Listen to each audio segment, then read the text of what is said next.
बात करेंगे विद्यार्थी जीवन के तनाव के विषय में। और आज हमारे साथ हैं आदरणीय सुप्रसिद्ध लेखक, कवि, अभिनेता और पत्रकार श्री सुशील अर्जरिया जी, मधुर। So please give a big hand इनके लिए।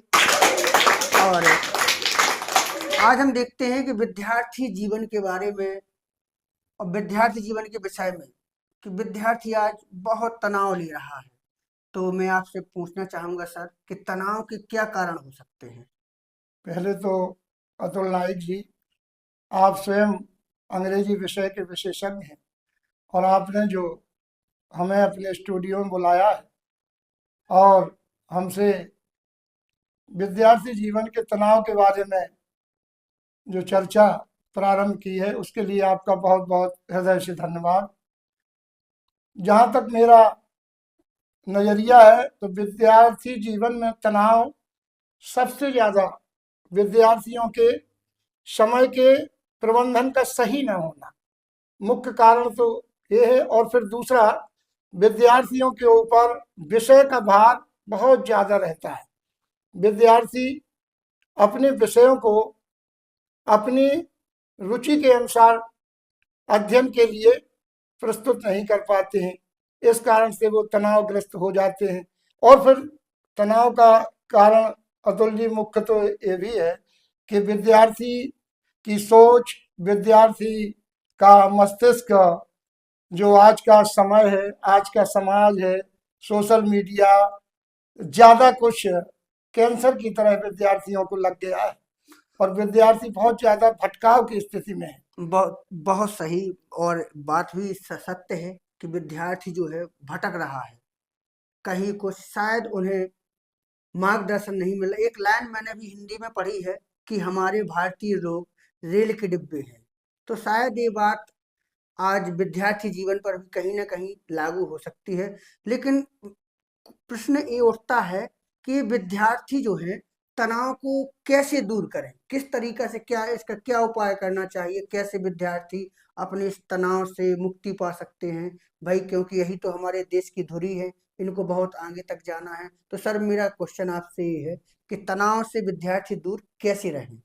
बहुत सुंदर प्रश्न है आपका अतुल जी। और तनाव से बचने के लिए जहाँ तक मेरी सोच है तो मैं ऐसा सोचता हूँ कि जो आज की जीवन की आपाधापी है, उससे हमारा विद्यार्थी वर्ग भी अछूता नहीं है। वो कम समय में बहुत ज़्यादा कुछ पाना चाहता है, वो कम समय में बहुत कुछ हासिल करना चाहता है। इससे क्या है कि वो लक्ष्य से भटक जाता है और मंजिल की ओर जिस गति से जाना चाहिए, आपाधापी की उधेड़ बुन में उसकी तैयारी पीछे रह जाती है और वो अपने शरीर को आगे ले जाने की सोचता है। और आपने सही कहा कि जो मार्गदर्शन है, तो जहाँ तक आज के यथास्थिति समाज की स्थिति, अर्थ युग चल रहा है और अर्थ युग के कारण जो विषय विशेषज्ञ हैं वो भी अतिरिक्त अपने मस्तिष्क पर भार लेकर के विद्यार्थियों को अध्ययनरत कर रहे हैं, अपने अध्यापन में लगे हैं। तो विद्यार्थियों को उचित समय में उचित पठन पाठन नहीं हो पा रहा है विद्यार्थियों का। और अगर केवल एक दो सूत्रों में कहा जाए तो विद्यार्थी विषय से भटके नहीं, विषय के अनुसार, अपनी रुचि के अनुसार, जैसे जितने उसके विषय हैं सिलेबस में, उनके अनुसार वो प्रत्येक को यथा योग्य समय प्रदान करे तो वो तनाव से भी दूर रहेगा और उसकी तैयारी भी अच्छी होगी और वो लक्ष्य तक भी अवश्य पहुंचेगा। बहुत सुंदर, और ऐसा होना भी चाहिए सर। लेकिन अधिकांशतः हम देखते हैं कि सीबीएसई बोर्ड भी देख लीजिए, यूपी बोर्ड भी देख लीजिए, कई बोर्ड ऐसे हैं जिन्होंने अपनी परीक्षा कार्यक्रम को प्रेजेंट कर दिया है, दे दिया है। तो इस समय हम देखते हैं कि परीक्षा काल में किस तरीका से विद्यार्थी तैयारी करें, उनकी रणनीति क्या होना चाहिए, क्योंकि अधिकांशतः विद्यार्थी क्या है, अब गुरु से दूर होता जा रहा है और गूगल के करीब आता जा रहा है। मतलब गुरु से ज्यादा गूगल पर ध्यान दे रहा है। तो यहाँ पर विद्यार्थी किस तरीके से गुरु पर विश्वास करें और कैसे रणनीति बनाए, सर मैं जानना चाहूंगा। बिल्कुल सही बात आपने कही अतुल जी। और जहाँ तक गूगल का प्रश्न है, तो गूगल में तो वही सब चीजें डाली जाती हैं जो व्यक्तियों ने पृथक पृथक विषयों के विशेषज्ञ डालते हैं, लेकिन बहुत सारी चीजें गूगल में नहीं आ पाती हैं, और वो तो गुरु के सन्निकट पहुंचने पर ही प्राप्त होगी। जैसे हम प्यासे हों तो हमें कूप के पास जाना पड़ेगा, कूप हमारे पास नहीं आएगा जल लेकर के। इसीलिए जहां तक मेरा प्रश्न है सोचने का, तो मैं चाहता हूं कि गुरु के सन्निकट रह के जो शिक्षा प्राप्त की जाती है, पहले तो गुरुकुल पद्धति चला करती थी, और अब गुरुकुल पद्धति नहीं है, अब तो कंपटीशन की भागा भागी में, और जहां तक देखें, और उसे भागा भागी के पीछे कोटा में, राजस्थान के कोटा में कितनी कितने बड़े बड़े हादसे हो रहे हैं बच्चों के साथ।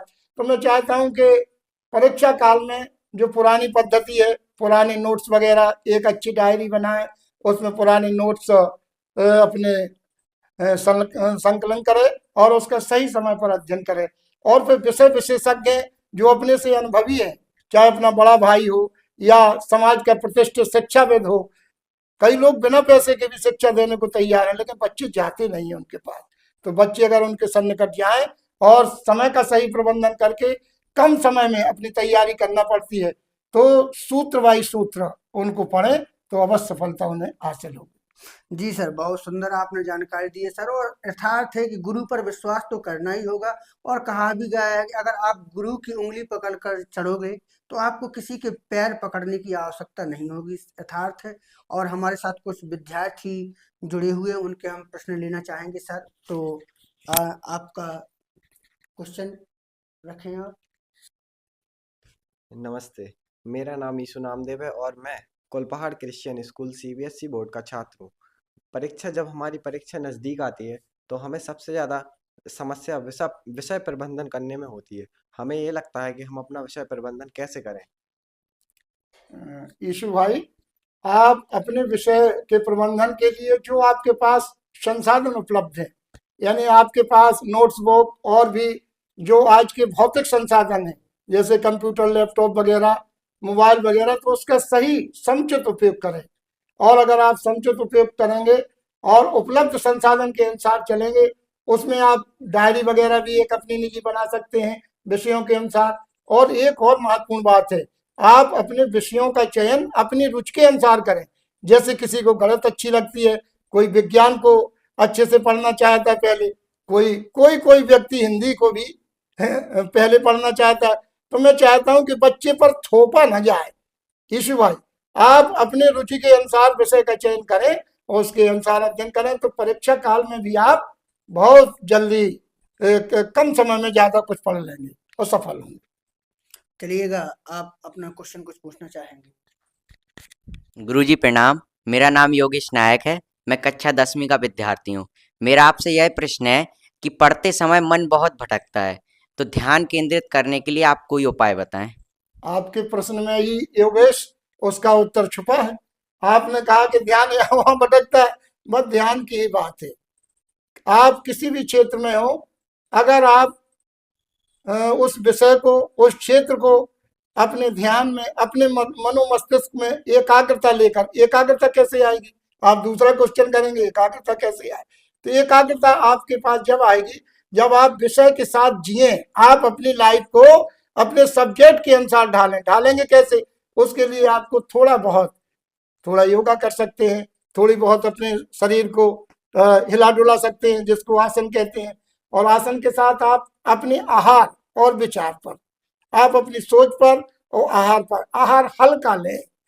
ज्यादा गरिष्ठ भोजन करेंगे तो फिर रात में आपको जमाई आ जाएगी, नींद ज्यादा आएगी। इसलिए विद्यार्थी जीवन एक तपस्या का जीवन है। कम आहार लें, मिथ्याहारी बने। मिथ्याहार लें मतलब कम आहार लें, और सुपाच्य भोजन लें, और थोड़ा योग ध्यान और आसन नियमित रूप से करें। और फिर देखिए आपका मनोमस्तिष्क कितना एकाग्रता की ओर जाता है, और आप जल्दी से जल्दी एक काबिल व्यक्ति के रूप में स्थापित होंगे। बहुत सुंदर सर, आपने हमें अपना कीमती समय दिया और विद्यार्थियों के लिए एक अपना अनुभव शेयर किया। हम आपके आभारी रहेंगे, और मैं चाहूँगा कि ऐसा ही मार्गदर्शन आप हम सबको करते रहें। बहुत बहुत धन्यवाद सर। अतुल जी, आपका प्रयास बहुत ही शानदार है। उस प्रयास को मेरी ओर से बहुत बहुत धन्यवाद, आभार।